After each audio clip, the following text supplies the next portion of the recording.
J'ai une excellente nouvelle. Il y a une loi qui est apparue fin 2019 qui te permet d'avoir une aide financière conséquente quand tu crées ton business en ligne en démissionnant de ton poste salarié. Je me présente en 2 mots, je m'appelle Henri-Luc et ça fait une dizaine d'années que j'aide et que j'accompagne les entrepreneurs et les gérants à créer leur société, à réussir leur business. Cette aide, c'est une aide qu'on pouvait avoir avant 2019, mais il y a eu un changement conséquent qui va énormément t'intéresser. D'ailleurs, j'en parle dans mon e-book, je te mets le lien en description, je crois que c'est chapitre 6, où je t'ai aussi mis un lien vers le site qui te renvoie sur tous les critères pour avoir cette aide. Mais le gros problème que je vois souvent, c'est qu'il y a des personnes qui font les choses parce qu'ils ne savent pas dans le mauvais sens, et après ils m'appellent pour me demander comment avoir cette aide. Et il faut savoir que si tu ne fais pas les choses dans le bon sens, tu ne pourras plus avoir cette aide et c'est irrémédiable. Alors pour comprendre quel est le cheminement pour avoir cette aide et ce qu'il faut surtout faire et surtout ne pas faire, on va d'abord prendre en compte comment on peut basculer d'un emploi salarié à son business en ligne. Il y a plusieurs façons de faire. Le premier cas de figure, c'est de quitter directement son emploi salarié et de se lancer directement dans un business en ligne. C'est pas quelque chose que je recommande, mais j'y reviens juste après. La deuxième façon, ça va être d'avoir son emploi salarié et en parallèle de créer son activité en ligne.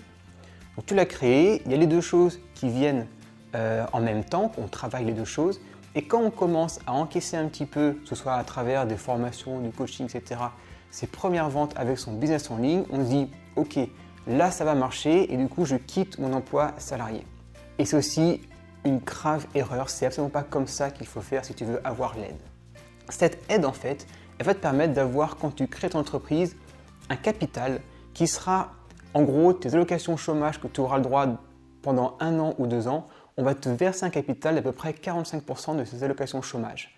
Donc tu peux te retrouver avec plusieurs dizaines de milliers d'euros d'un coup maintenant pour commencer à créer ton business ou pour commencer à faire quelques investissements si tu dois acheter.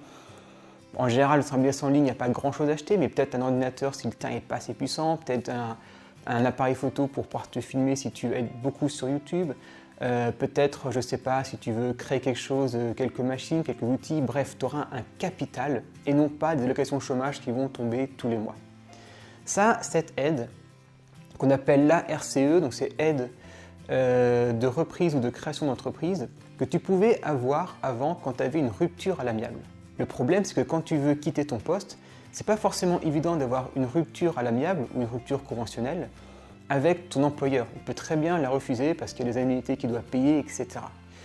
Et donc, si tu n'as pas cette rupture, tu ne peux pas prétendre à la RCE, l'aide qui va te permettre d'avoir un capital quand tu vas créer ton entreprise. Depuis novembre 2019, depuis la loi Macron, cette aide peut maintenant être versée aux personnes qui démissionnent de leur poste. C'est-à-dire que tu n'as plus besoin de rupture conventionnelle, tu démissionnes sans motif, sans rien, et tu pourras prétendre à cette aide. Alors quelles sont les choses qu'il ne faut surtout pas faire, sinon tu ne pourras pas l'avoir. Tu vas aller à Pôle emploi et ils vont te jeter direct. Alors on l'a vu au début de la vidéo, il y a 2 façons de faire quand tu veux créer ton business. 2 façons pour moi qui sont les mauvaises et je vais te dire la 3e façon qui est pour moi la meilleure, la plus optimale niveau temps et niveau aussi financier pour avoir cette aide. La première, ça va être de quitter son emploi salarié et se lancer dans un business. Alors ça, je déconseille complètement. Il faut savoir qu'une entreprise, qu'elle soit en ligne ou une entreprise physique, en général, allez, mes clients mettent à peu près entre 1 an et 2 ans pour que ça commence à être rentable. C'est comme ça que ça marche. C'est d'ailleurs si tu regardes un peu les aides de l'État, par exemple, tu as l'ACRE qui te permet d'être exonéré des charges sociales pendant 1 an ou 2 ans. Donc l'État se cale aussi sur cette durée qui est due à, on va dire, l'économie en France, qui est due à notre système. C'est à peu près le temps qu'il faut pour qu'un business soit rentable. Bien sûr, il y a des exceptions, mais il faut 1 an ou 2 ans.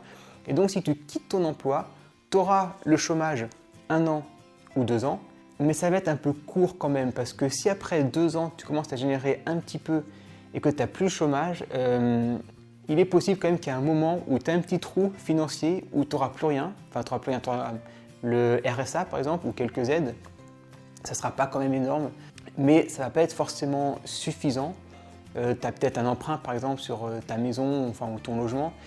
Donc ça va être compliqué. Donc pour moi ce n'est pas la bonne méthode, tu vas te rajouter du stress, de la pression parce que tu vas te dire il faut que dans les 2 ans mon business soit rentable. Faut arriver à le vivre ça quand même. 2 ans c'est long, 2 ans d'incertitude, 2 ans à tous les jours se dire que ça va marcher et ne pas avoir de plan B, ça peut être dur mentalement. Donc c'est pas ce que je conseille. Après tu as la deuxième solution qui est plus sécuritaire, on va dire mentalement, c'est-à-dire tu as ton poste salarié, tu crées petit à petit ton business en ligne. Bon, ça demande plus d'efforts, c'est sûr, parce que tu auras entre guillemets 2 postes parallèles. Et quand tu as tes premières ventes, tu crées par exemple ta micro-entreprise et tu vas à Pôle emploi pour leur demander cette fameuse aide. Et là, Pôle emploi va te demander est-ce que tu as déjà créé une entreprise, est-ce que tu as déjà eu des ventes? Tu vas leur dire oui, j'ai déjà eu. Et c'est là le drame. C'est que si tu crées ton entreprise avant d'aller à Pôle emploi, avant de demander les aides, tu n'auras rien. L'ordre, ça va être d'aller à Pôle emploi. Tu verras sur le site dans mon e-book, il t'explique qu'il y a aussi un petit organisme pour t'aider à faire ton dossier. Tu vas d'abord à Pôle emploi, tu remplis tout pour avoir l'aide et ensuite tu crées ton business, tu crées ta micro-entreprise, donc tu te fais immatriculer et tu encaisses tes premières ventes. Surtout pas avant. Et ça serait dommage de se priver de cette aide pour un mauvais timing. Et ça, c'est une erreur que je vois trop souvent. Et quand on m'appelle pour me dire comment je fais pour l'emploi, me refuse ça, j'ai déjà ma micro-entreprise, c'est mort. Parce qu'en plus, pour l'emploi, ils vont juste aller sur des sites comme société.com ou Infogreffe, ils tapent ton nom, ton prénom, ils voient que tu as un numéro de SIRET, ils savent que tu es matriculé et c'est fini, tu ne peux plus rien faire, tu ne peux même plus essayer de trouver une combine, c'est mort. Donc l'idéal pour moi, ça va être d'abord de commencer ton business en ligne en parallèle de ton activité en tant que salarié. Donc tu commences ton business en ligne, pour l'instant tu ne fais absolument rien, tu ne vas pas t'immatriculer, tu ne vas pas vendre, tu vas pour l'instant tout doucement le créer. Tu vas commencer à générer du trafic, miser énormément sur 2 choses. Avoir du trafic, ce qu'on appelle l'acquisition de trafic, et remplir ta mailing list. Ça, tu vas miser à fond dessus et pour l'instant tu oublies complètement les formations, la vente, etc. Tu vas te concentrer sur ces 2 choses. Une fois que tu vas commencer à avoir beaucoup de trafic, une fois que ta mailing list, tu vas peut-être avoir 500, 1000, 2000 inscrits dessus, une fois que tu auras bien cerné le besoin et que tu sais les formations qui marcheront, tu vas quitter ton emploi salarié, tu vas aller à Pôle emploi, faire toutes les démarches, débloquer cette fameuse aide et ensuite seulement tu vas commencer tes ventes. Et comme en amont, pendant peut-être 6 mois, 1 an, je sais pas, voire 2 ans, tu auras un vrai trafic et tu auras une mailing list remplie. Tu es, d'ailleurs je précise, dans la plus parfaite légalité parce que avoir du trafic sans vendre, ce n'est pas considéré comme un business pour l'instant, donc il n'y a aucun problème à ce niveau-là. Mais tu vas avoir en fait une espèce de potentiel qui va demander juste une petite étincelle pour être lâché et pour pouvoir faire tes ventes. Donc une fois que tu as ce potentiel, que tu as tous tes futurs clients de ta mailing list qui te suivent, que tu envoies par exemple des mails régulièrement et que tu sais que ça marche, tu sais que les gens te suivent, ils aiment ce que tu fais, etc.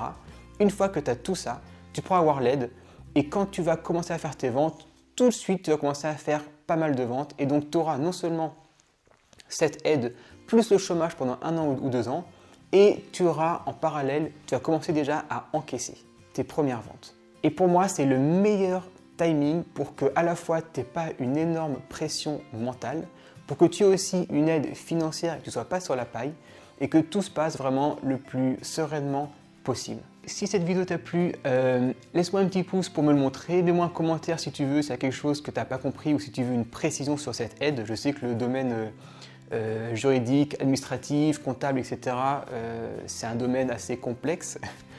Donc si tu as une question, n'hésite pas. Je te laisse ici une vidéo pour savoir quelle forme juridique choisir quand tu crées une entreprise. Ça te servira pour plus tard, mais regarde-la dès maintenant parce que plus tôt tu as l'info et plus tôt tu peux anticiper et prendre la bonne trajectoire. Et ça, c'est hyper important. Et je n'ai plus qu'à le souhaiter, longue vie à ton business.